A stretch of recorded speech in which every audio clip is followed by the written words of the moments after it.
पढ़ने वाले जो हैं, जो लायक बच्चे हैं, उनको नौकरी देने का काम भारतीय जनता पार्टी ने किया। चौड़ी चौड़ी सड़कों के बारे में, जो बड़े बड़े जो उद्योग लगाए जा रहे हैं उनके बारे में, 1.25 लाख से ज्यादा जो सरकारी नौकरियां हरियाणा सरकार ने दी है, जात पात की चीजें और चीजें जो ये हैं उनके बारे में भारतीय जनता पार्टी जो है वो बात नहीं करती। आपको नहीं कोई पसंद है तो आप वोट मत डालें, लेकिन कोई राम के बारे में बात करने से भी कोई तकलीफ नहीं। तो कोई देवीलाल रिकाउंटिंग करा देते तो क्या होता? रिपीट करेंगे, जैसे 10 की 10 पहले थी वैसे ही 10 की 10 हम आगे लेके जाएंगे। नमस्कार, मैं हूं परविंदर। तो चुनाव का माहौल है और चुनावी वक्त है, ऐसे में तमाम राजनीतिक पार्टियां अब रैलियों पर पूरा जोर दे रही हैं। इसी कड़ी में बात करें हम भारतीय जनता पार्टी की, तो भारतीय जनता पार्टी ने रोहतक सीट पर अपनी पूरी ताकत झोंक दी है और उनके तमाम बड़े नेता अब लगातार रैलियां कर रहे हैं। इसी कड़ी में हमारे साथ बातचीत करने के लिए बेरी हल्के से भारतीय जनता पार्टी के दिग्गज नेता विक्रम कादियान हमारे साथ मौजूद है। विक्रम जी, आपका सबसे पहले स्वागत है। बहुत बहुत धन्यवाद परविंदर जी। आपसे जानना चाहेंगे, आप लगातार चुनाव प्रचार में जुटे हुए हैं, तो आपको क्या माहौल लग रहा है रोहतक सीट को लेकर? देखिए, जहाँ तक आपने बात करी कि भारतीय जनता पार्टी प्रचार में लगी हुई है, तो मैं आपको बताना चाहूंगा कि भारतीय जनता पार्टी हमेशा चुनावी मोड में रहती है। हमारे कार्यकर्ता बजाय पार्टी के बल्कि राष्ट्र हित की बात करने वाले हैं और वो लगातार पांचों के पांचों साल जब चुनाव खत्म होता है तब से अगले चुनाव की तैयारी में, क्योंकि देश को आगे बढ़ाने के लिए ये काम कर रही है, तो इस तरीके से ये आगे बढ़ाने का काम कर रहे हैं। बहुत बढ़िया माहौल है। एक दूसरी तरफ लगातार कांग्रेस पार्टी सवाल उठा रही है कि आप लोग मुद्दों पे बात नहीं करते हैं, महंगाई की बात नहीं करते, आप लोग रोजगार की बात नहीं करते हैं। हम उसकी बात करते हैं जो भारतीय जनता पार्टी ने पर्ची और खर्ची जो बिल्कुल समाप्त करी। छोटे छोटे गांव में 2-2 बूथ के गांव में 47 नौकरियों का काम देने का काम किया, बिना किसी सिफारिश के। पढ़ने वाले जो हैं, जो लायक बच्चे हैं, उनको नौकरी देने का काम भारतीय जनता पार्टी ने किया। भारतीय जनता पार्टी करती है बहुत चौड़ी चौड़ी सड़कों के बारे में, जो बड़े बड़े जो उद्योग लगाए जा रहे हैं उनके बारे में, जो करीब 1.25 लाख से ज्यादा जो सरकारी नौकरियां हरियाणा सरकार ने दी है, भारतीय जनता पार्टी उन चीजों के बारे में करती है। अनर्गल बातें, जात पात की चीजें और चीजें जो ये हैं उनके बारे में भारतीय जनता पार्टी जो है वो बात नहीं करती। एक आपके जो उम्मीदवार हैं डॉक्टर अरविंद शर्मा, उनका कई जगह पर विरोध कर रहे हैं किसान। देखिए, अब मैं आपको बताऊं कि कोई भी सरकार आने के लिए या कोई भी चुनाव जीतने के लिए, चाहे वो सरपंची का चुनाव हो, चाहे विधायक का या एमपी का, 40-42% वोटों से जो है वो विधायक या एमपी बन जाता है। 60% तो विपक्ष के ही होते हैं। एक गांव में कोई 10-15 आदमी अगर विरोध कर भी देते हैं तो ये कोई फर्क नहीं है, ये बल्कि अपना खुद का नुकसान कर रहे हैं। ये तो लोकतंत्र का समय है, विरोध करने का तो समय है ही नहीं। अब तो आप वोट डाल के विरोध दर्ज कराओ। आपको नहीं कोई पसंद है तो आप वोट मत डालें, विरोध में करें, नोटा डालें, जैसा भी करें।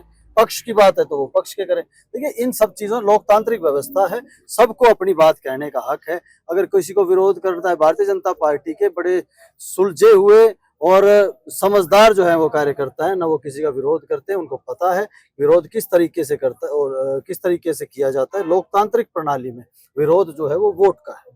एक आपकी जो भी रैलियां होती हैं उसमें देखते हैं कि आपके जो नेशनल इश्यू हैं, जैसे राम मंदिर का मुद्दा हो गया, धारा 370 होगी, आप लोग उन मुद्दों पर बात करते हैं, लेकिन जो हरियाणा के मुद्दे हैं आप उन पर कोई बात ही नहीं करते। देखिए, ये देश का चुनाव है और राम मंदिर की हम बात क्यों ना करें, देश की अस्मिता का चुनाव है।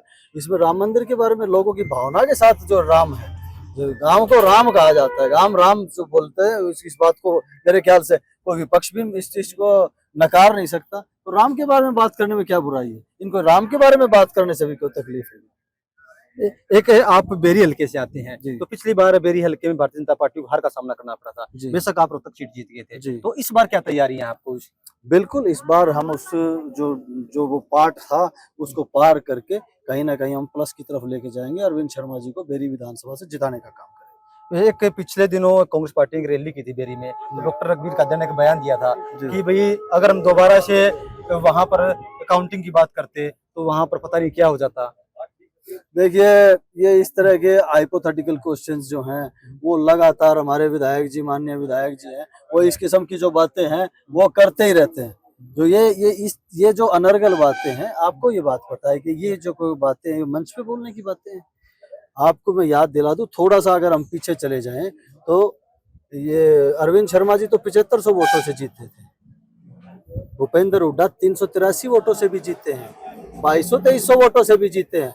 क्या उस समय रिकाउंटिंग हो जाती, देवीलाल रिकाउंटिंग करा देते तो क्या होता? चौधरी देवीलाल बड़े सुलझे हुए आदमी थे, उन्होंने कभी इस किस्म की राजनीति नहीं करी। जिस दिन उन्होंने 383 से हारे या 2300 वोटों से हारे, उन्होंने अपनी हार स्वीकार की। हालांकि जो 383 से जीते तो वो कोर्ट में भी गए और 7 साल के बाद उन्हें जीता भी घोषित किया गया। तो ये सारी चीजें हैं, ये चीजें सोचनी चाहिए, बोलने से पहले इतिहास भी खंगाल लेना चाहिए और ये भी सोच लेना चाहिए कि जो सामने जो बैठे हैं वो भी पढ़े लिखे लोग हैं, उनको इन चीजों का पता है। 4 चरण का मतदान हो चुका है, 5वें चरण का मतदान चल रहा है। जी। तो कह ये रहे हैं कि आपकी जो है कि आप नारा दे रहे हो 400 पार का, विपक्ष कह रहा है कि आप लोग 200 पार भी नहीं जाएंगे। देखिए विपक्ष तो पता नहीं क्या कह रहा था, अगर वो विपक्ष कह रहा है 200 पार भी नहीं जाएंगे तो वो विपक्ष कितने ले रहा है।